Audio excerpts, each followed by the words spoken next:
Olá, pessoal, tudo bem com vocês? Hoje nós iniciamos mais uma vez aqui, mais um dia no nosso Maratona Bíblica. E hoje nós vamos estar em Gênesis 35. Gente, já era para ter terminado Gênesis, mas é muitas coisas para a gente poder resolver. E hoje eu quero trazer aqui quando Deus manda Jacó e Betel levantar um altar. Deus ordenou aqui a Jacó: vai a Betel, Jacó, estabelece lá e constrói um altar ao Deus que te apareceu quando fugias de Esaú. Olha, lá naquele lugar. Então, gente, esse aqui é um chamado de restauração, tá? Depois de tantos conflitos na vida de Jacó, na família, Deus lembra ele do lugar da promessa, da revelação inicial. Então, Betel aqui é um símbolo de encontro com Deus. É um símbolo de renovo, de identidade e de retorno ao propósito divino. Aqui no 35, no 3 e no 4, é bem interessante aqui, tá, gente? A gente vê aqui a limpeza espiritual. Jacó, ele manda que todos se desfaçam de deuses estranhos e purifique a eles mesmos. Isso aqui me faz entender, sabe o quê? Sobre a limpeza espiritual, me faz entender o quê? Que andar no caminho de Deus é necessário eu me separar. Isso que faz todo sentido, sabe para quê? Para quem é intercessor. Ele se separa de tudo que não pertence à aliança. Porque os ídolos, eles representam velhas influências, apegos do passado, estratégias humanas que substituem a aliança em Deus e a separação. E o primeiro passo aqui para receber a promessa em plenitude. Então, do 35, do 5 ao 7, ao viajarem, Deus, ele protege Jacó de seus inimigos. E ele chega a Betel e ergue o altar e chama o lugar de casa de Deus e consagra o altar ao Senhor. Então, a presença e o altar, ele é reconhecido em público como dependência, entrega, reverência. E Betel, ela não é apenas geográfica, tá, gente? Não é geografia. Betel aqui, ela tem um significado muito, muito forte. Tô com a voz um pouco ruim, tá, gente? Que eu tava orando. Então, ele levanta-te e sobe a Betel. Então, Betel traz clareza aqui sobre o ministério de Jacó. O altar, ele é reconhecimento, tá? De dependência, de entrega, de reverência. Não é apenas a geografia, como foi dito, é a memória espiritual, lugar de promessa cumprida e bênção garantida. Aqui no 35, versos 8, e morreu Débora, a ama de Rebeca, e foi sepultada ao pé de Betel, debaixo do carvalho, cujo nome chamou Alon-Bacute. A narrativa aqui lembra que a caminhada com Deus também envolve perdas no caminho, né? E isso faz parte quando a gente tem renúncias, tá? Quando nós seguimos um caminho em direção ao que é certo, existem renúncias. Existem também perdas ao meio dessas renúncias. Então, a vida íntegra traz também morte e memória. Então, todo avanço espiritual ele convive com transições e de despedidas. É interessante falar sobre isso, tá, gente?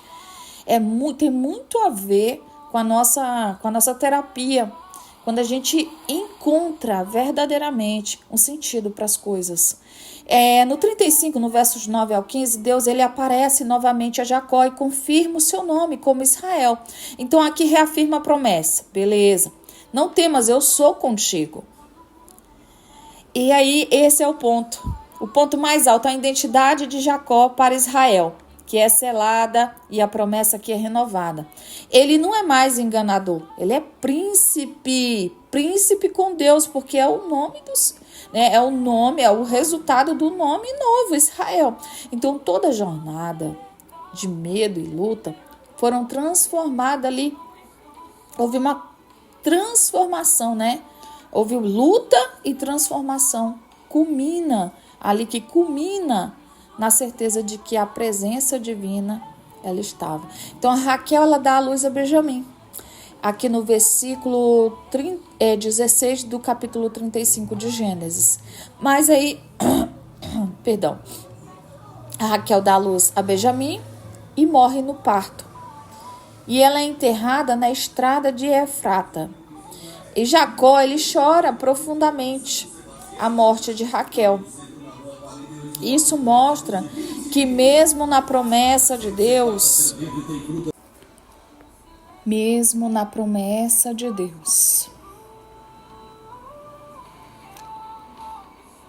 ele cumpre a dor e também sacrifício. Então a alegria da vida que nasce vem acompanhada de despedidas que marca o coração. A dor, ela não anula a bênção, tá, gente? Mas ela transforma o caráter para que seja ali trabalhado a fé. Então, Gênesis 35, 21, aqui transmite quando Jacó ele segue para Siquém.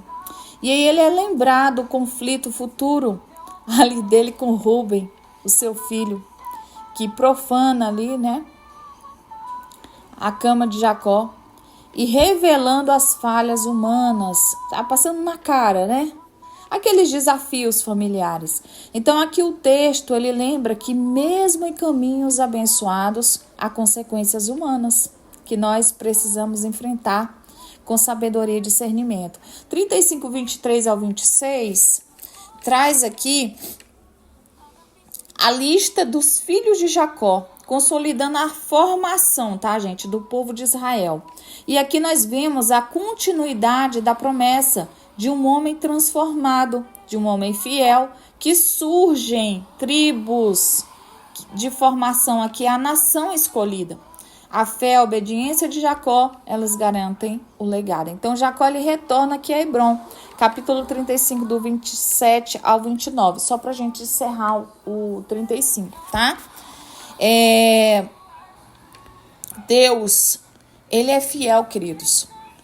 E quando Jacó, ele retorna a Hebrom, ele encontra Isaac. E o patriarca morre em paz.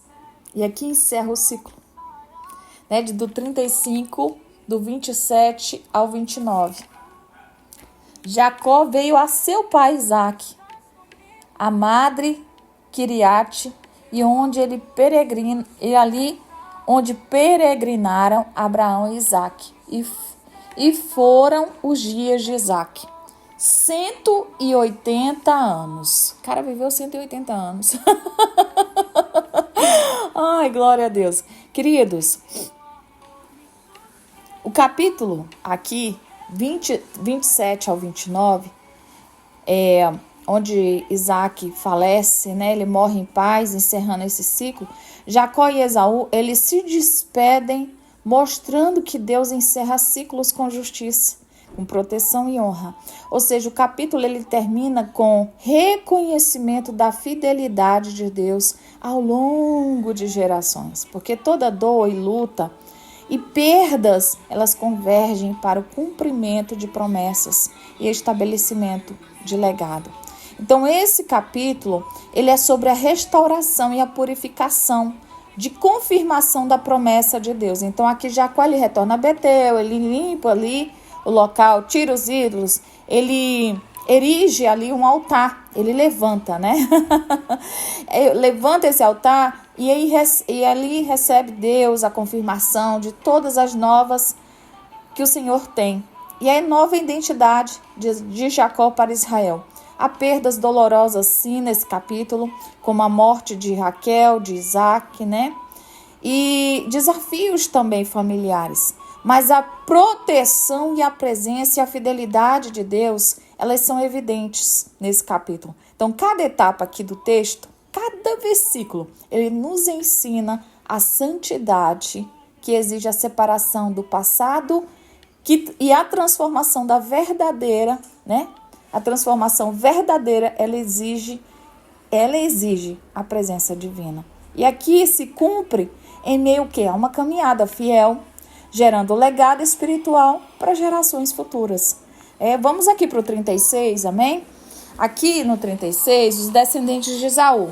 Aqui, Esaú toma a sua esposa, né, entre os cananeus, e aí tem filhos. Aqui nós vemos o contraste de Jacó com Esaú. Jacó e Esaú constrói família fora da promessa, né? Esaú, ele constrói famílias fora da promessa divina. Ele começa a se misturar com os povos pagãos aqui, né? Começa a ter filhos com mulheres, né? Quando ele se casa, que não são dentro do legado qual Isaac trouxe para o seu filho. Isaac e Rebeca trouxe, igual a Jacó, que construiu dentro de um legado, amém? Legado familiar de fé. Então, aqui, ainda assim, Esaú, ele é abençoado com os filhos. Ele tem prosperidade. Isso nos ensina que a prosperidade material, ela não é sinônimo de promessa espiritual, tá, gente? Isso nos ensina que prosperidade material não é sinônimo de promessa espiritual. Por quê, pastora? Porque tem muita coisa fora aqui da promessa. Porque são povos pagãos, mas eles se esforçaram e Deus estava ali vendo o esforço, né? Obviamente, Deus abençoou com esforço, mas a gente entende aqui. Aqui no 36, versos 6 e 8, Esaú, ele se afasta de Jacó. Ele vai habitar em outra terra porque as suas riquezas eram muitas, gente. Deus honrou muito Esaú. Em uma terra porque as suas riquezas eram tantas que não podia habitar ali os dois juntos. E aí eles se estabelecem no monte de Seir. E de Esaú nasce ali Edom. Aqui nós vemos a separação definitiva de Jacó, que segue como portador da promessa. E Esaú constrói a sua própria linhagem de afastamento geográfico. Aqui a gente vê quando ele se afasta, né, desse afastamento geográfico, revela também um afastamento espiritual. Então, a abundância de bens, ela não substitui a herança da aliança, tá, gente? Aqui, no 36, do versos 9 ao 19, aqui são as gerações de Esaú, né? As gerações de Esaú e seus líderes de clãs. Vamos dizer aqui que era é como uma cidadela cheia de índio. Cada índio tem a sua tribo. Ai, Jesus, só conjecturando, tá, queridos? A narrativa aqui, ela mostra a força numérica e a estrutura política. Esaú, ele não é um homem fracassado. Ele se ergue, ele ergue uma nação. Isso aqui ensina que Deus também permite crescimento fora da promessa. Mas esse crescimento, ele não é eterno. Tá? Ele é passageiro. A glória de Deus, ela é eterna. Mas o crescimento que não tem Deus, ele não é eterno, tá, gente? Aqui, no 36, do 20 ao 30, são listados os povos dos montes de Seir. E como Esaú, ele se mistura com eles, a mistura, ela é símbolo espiritual de identidade perdida. Imagina que o povo de Deus se mistura com práticas estranhas. Aí a promessa, ela vai se apagando da cultura. É igual uma pessoa que ela vai perdendo sobrenome, porque ela vai casando com fulano e fulano vai perdendo sobrenome. Vai perdendo sobrenome. Os filhos dos filhos dos filhos até chegar, né? E aí Esaú se torna o quê? Parte dos povos da terra, em vez de permanecer separado. 36, do 31 ao 39, aqui lista os reis de Edom e mostra que essa nação, ela já tinha realeza antes de Israel ter reis. Então, essa antecipação aqui, ela é muito interessante, tá, gente? Parece que Edom, ele prospera primeiro, mas ele não é chamado para a eternidade. Muitas vezes, o ímpio, ele se levanta antes, mas o justo permanece. Então, o trono de Edom, ele vem cedo, mas ele é transitório. Então, o trono de Davi demora, mas ele é eterno em Cristo. Então, aqui, terminando aqui, os listados e os chefes de Edom, se encerra aqui a genealogia, né? Então, o capítulo, ele conclui mostrando a estrutura, o poder e a influência de Esaú, do 40 ao 43. A gente vê aqui no 36, né? Do 40 ao 43, que aqui são os príncipes de Kenaz, os príncipes de Temã e os príncipes de Mibazar. Então, os príncipes de Magdiel é o príncipe Irã, né? Então, aqui tudo a gente vê aqui que o quanto tem a presença de Deus nisso aqui, gente. É muito forte. Porque o poder e a influência, eles geram muito... É muito humano isso, sabe? O poder e a influência dentro de uma genealogia que não tem Cristo cria muitas desavenças. Mas Deus, aqui ele mostra que ele deu estrutura para Jacó, né? E aqui conta a história de Esaú, que mostra o tempo da sua história, né? E é a narrativa paralela aqui que é importante para os povos, mas não para a promessa da aliança. Então, esse capítulo aqui, o 36, é um capítulo que mostra que Esaú ele se tornou grande, formou grandes reis, tá, gente? De uma nação. Mas ele ficou fora do plano eterno de Deus. E Edom representa as forças humanas, tá aqui? Tá, gente? As forças humanas e alianças carnais. E os poderes passageiros. Então, a aliança, ela é clara. Nós podemos, sim, ter riquezas, famas, estrutura, mas se nós não estivermos debaixo da promessa de Deus, tudo é temporário. Aí, por isso que muitas pessoas que são muito ricas são vazias. Tá, gente? O texto aqui, ele nos lembra que prosperidade sem aliança é vento, mas a promessa, mesmo quando demora, ela é eternidade. Tá bom? Aqui a gente vai parar por aqui. Vou tentar fazer a parte B agora para a gente continuar. Um abraço no coração de vocês. Fiquem com Deus. Deus abençoe. Foi ótimo, ótimo, ótimo esse estudo. Eu tô amando, mas requer muita dedicação.